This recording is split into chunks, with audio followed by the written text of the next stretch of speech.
Hi, everyone. I'm Alex. And I'm Kevin. And we are from Disney Streaming Services. When we're not here, we're hard at work building and growing the media pipeline for Disney+. And our talk today is going to be about how we're working to grow the next generation of people just like us to this space that we know and love. So since Kevin and I started at MLB Advanced Media many years ago, the team that we're a part of has grown exponentially, and not always from the most likely of places. Over time, we've trained and converted newbies to the streaming video space, so kids straight out of school, and seasoned engineers who spent their entire careers elsewhere, not in a space much like where we are today. In our current team of around 40 people, not a single person's previous job was at a streaming company. So today in our talk, we're going to highlight how we were able to do this and how we're constantly striving to make sure that we can continue to onboard more people and convert them to people just like us. So like every other development team, we try to have the best of intentions at all times. We really want to spread knowledge and prevent a single critical link with our applications. But we all know that feature requests, deadlines, et cetera, they're always constantly getting in the way. And at some point, scaling our software can actually be easier than scaling the team that makes it. And we found ourselves sometimes going back to the same folks project to project. And we're pretty lucky that we're able to do that. Much of this industry's standards and benchmarks were created by people who are by and large still working in the industry today. But those best intentions that we strive for have really come to the forefront, being a part of a team in the past year, really, and a company that has had a lot of growth over a very compressed period of time. And those old ways of going back to those folks just simply aren't scalable anymore. So how can we turn the difficult stuff we do into something that's immediately accessible, even for the least experienced person? We all know that this industry is exploding, and we need to make sure that we keep it in good hands because we aren't going to be around forever. And to be honest, we all would like a vacation every now and then. So we've all been in what I like to call the Crucible, that highly visible production outage with everyone standing over you, waiting for it to be fixed. More often than not, these problems are never that straightforward, and solving them often requires a lot of detective work and finding something particularly obscure.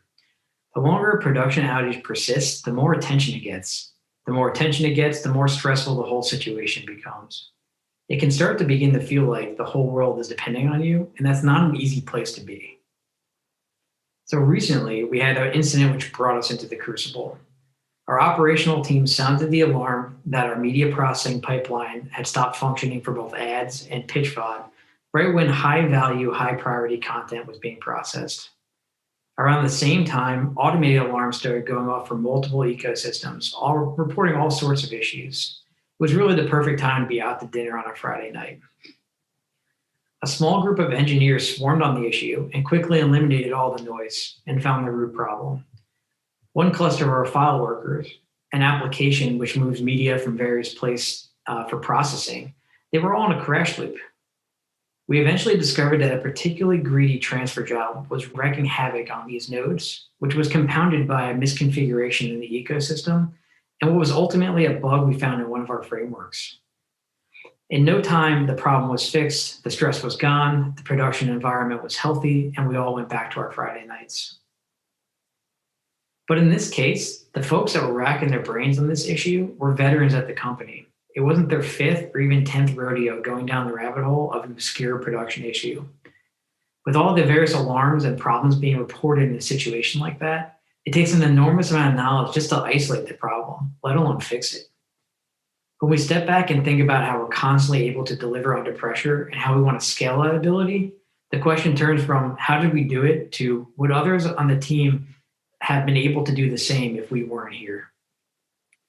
So what we're actually talking about here is the bus factor, or how many people would have to be hit by a bus or incapacitated before we were unable to solve this problem. I guess a less morbid alternative is how many people were on that theoretical vacation before this is a problem, but it obviously doesn't have the same urgency or ring. So it's imperative to the overall success of the team to have the highest bus factor you can possibly have. But in the video industry, this is a pretty difficult thing to do. We all know that this domain is really deep and even more so dense, and it requires quite a bit of experience to enable a single person to be able to contribute in the Crucible, let alone a team. So creating a team that can operate in those conditions is pretty hard, but it's far from impossible. But specifically, how do we do this? First, we need to make the tech itself approachable. Aside from the acronym overload, which we all know is completely unavoidable and takes years to get over, we can ease someone into this without the information overload to the point where someone would feel overwhelmed, give up, or take even longer to onboard. Ultimately, we want someone to be contributing as soon as possible, but the way that we onboard someone into our world means a lot. So first, we want to choose our concepts wisely.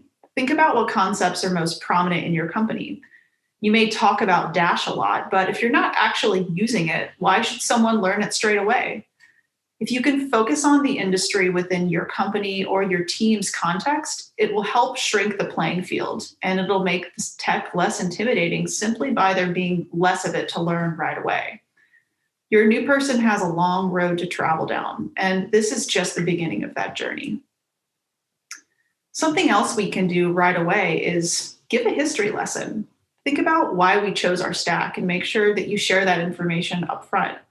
When did we start using it? What does it let us do well? And what things are we kind of embarrassed about that we wish weren't really there or we wish we'd never chosen to begin with? Think about what we have to unwind and be honest. Make sure someone new knows all the ups and downs of where you are today. Make sure that that context isn't withheld before you dive too much deeper.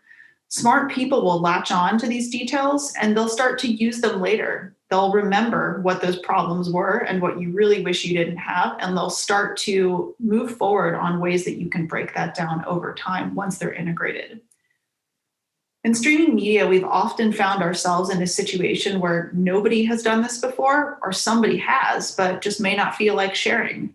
One of the things Kevin and I love about this industry is the creativity and ingenuity each person can bring, because at the end of the day, sometimes we have to just invent a way of making this work. So in a recent project, an engineer new to the domain was really struggling to fix this problem we had, where we were occasionally over-provisioning an encoder, which was causing transcodes to fail. At the time, we were using a really simple algorithm to use the entire capacity of an encoder prior to leveraging a second one.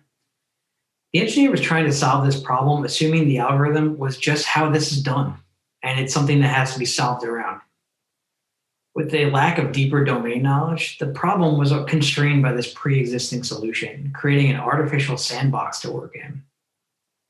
With a small history lesson on how we got there, we were able to solve this problem at its core, without the constraints of what we've done in the past. With some of these approaches, we are just making up solutions as we go because there is no standard or book on how to get the job done. So as a new engineer coming into the industry with a limited amount of domain knowledge and so much to learn, it's really difficult to separate solutions which are battle tested or industry standards from the first cut of a solution we just came up with. Not knowing the difference, most engineers tend to assume this is just how things work.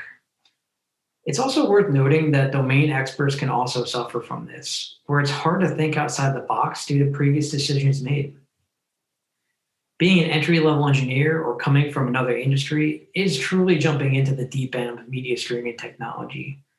By encouraging newcomers to share their experiences and ask why, we can often promote creative thinking and help others who may not even know they're working in a sandbox to do the same.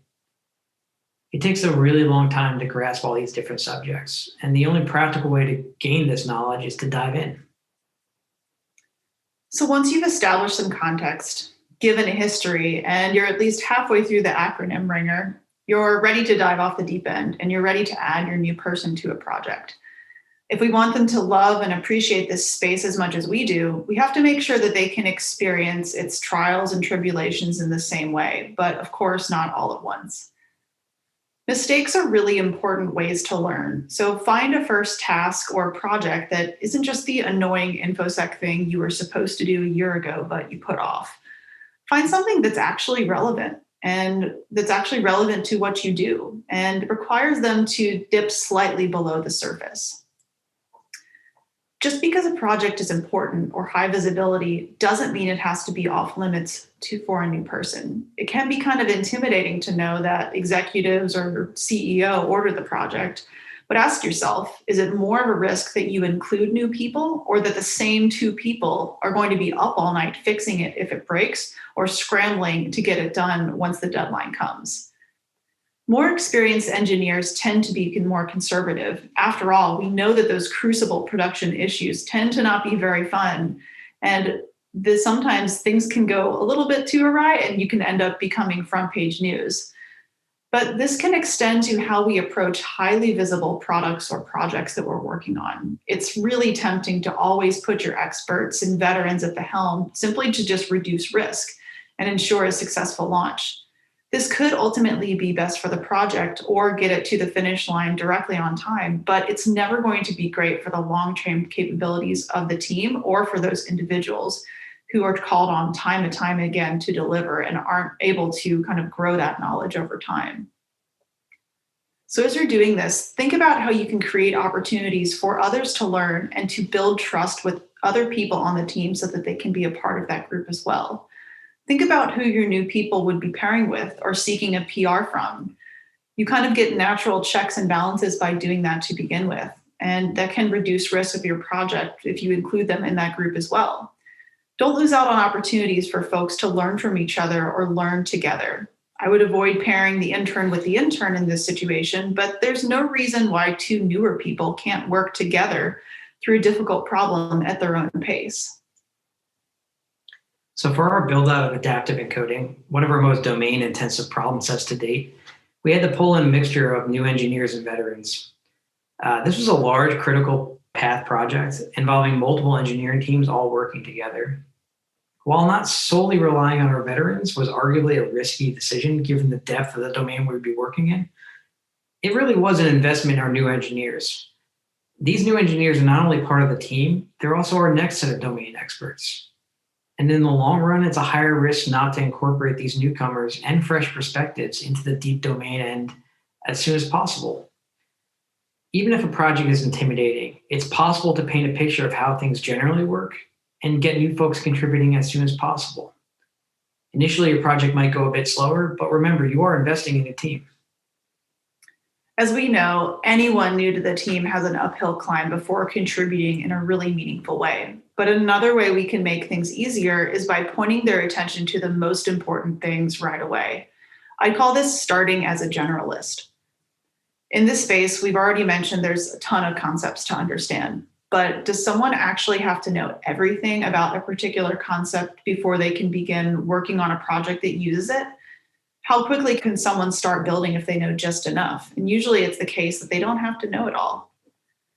Chances are you're not going to ask someone who just joined to completely re-architect your system. You're going to onboard them with smaller, more manageable tasks that will let them explore the system and hopefully develop their own opinions.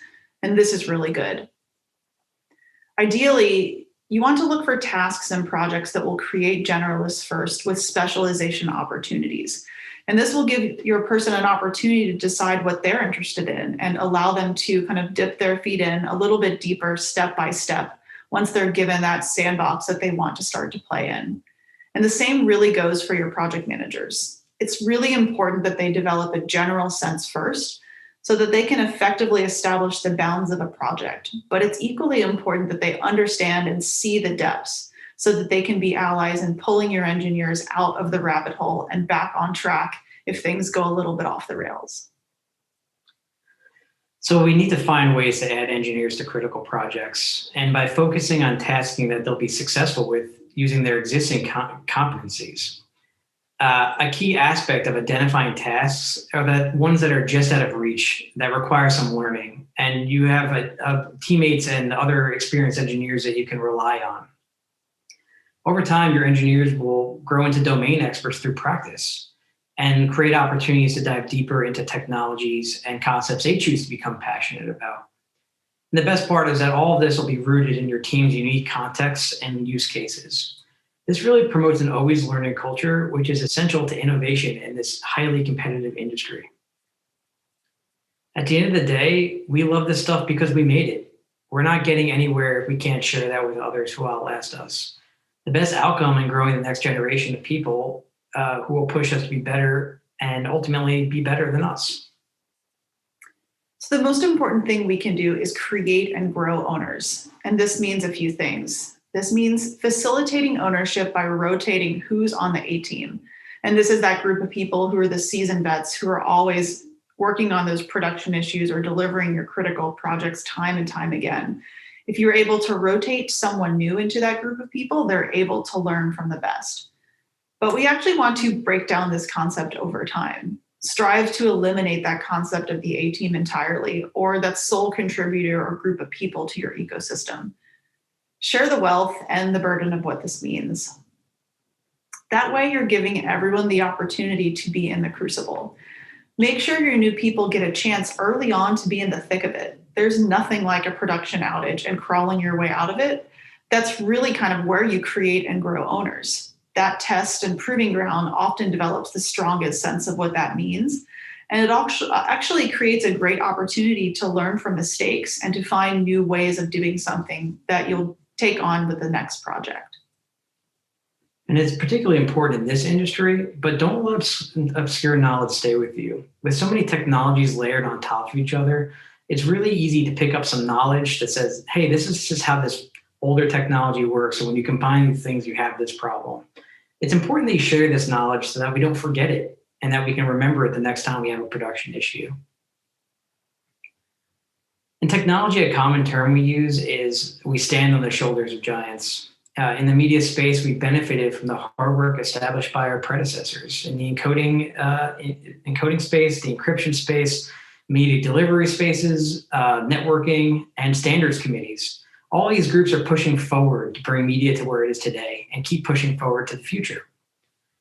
Over the years, our team at DSS has grown from a group of 6 to 40, and we've created experts along the way.